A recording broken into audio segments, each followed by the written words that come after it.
Israel says it has killed a top Iranian commander. Donald Trump claims Iran is begging for a deal, but Tehran pushes back with its own conditions.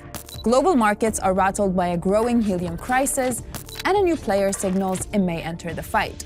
Here's what you need to know about the past 24 hours. They are begging to make a deal, not me. They're begging to make a deal. אמש חיסלנו את מפקד חיל הים של משמרות המהפכה.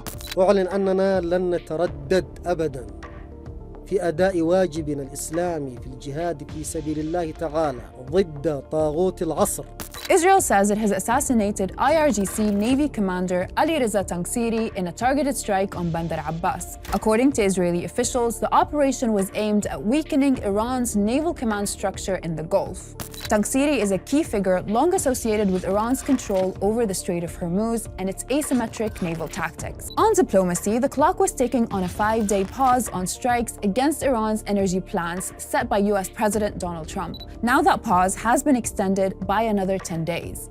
Trump says the extension is to allow time for negotiations. He insists Iran is begging for a deal, while adding he's in no rush. Tehran tells a different story. After rejecting a US 15-point proposal, Iranian state media reported that Iran has now submitted its own draft. Its conditions include an end to all military aggression on Tehran and across all fronts, and formal recognition of Iran's sovereignty over the Strait of Hormuz. Washington has not officially responded, but Trump points to what he calls a good faith signal, Iran allowing 10 oil tankers to pass through the Strait of Hormuz. Despite talks of a pause, the war is far from quiet. In Iran, Israeli strikes have continued over the past 24 hours, with casualties reported adding to a rising toll of around 1,900 people killed. In the UAE, officials say 2 civilians were killed by shrapnel from intercepted Iranian missiles. And in Lebanon, cross-border fire continues, with Israeli strikes on southern Lebanon killing 5 people, raising the overall toll to around 1,200 people killed since the start of the war.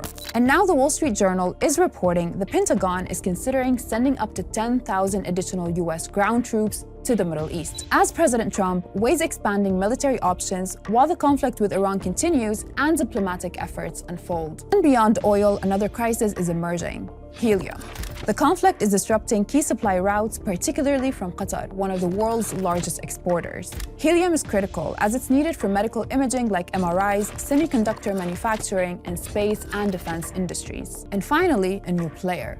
The Houthis in Yemen say they are ready to enter the conflict. In a statement, they warn that any escalation against Iran could trigger direct action from their side. Stay with Al Jazeera for every development in the war on Iran.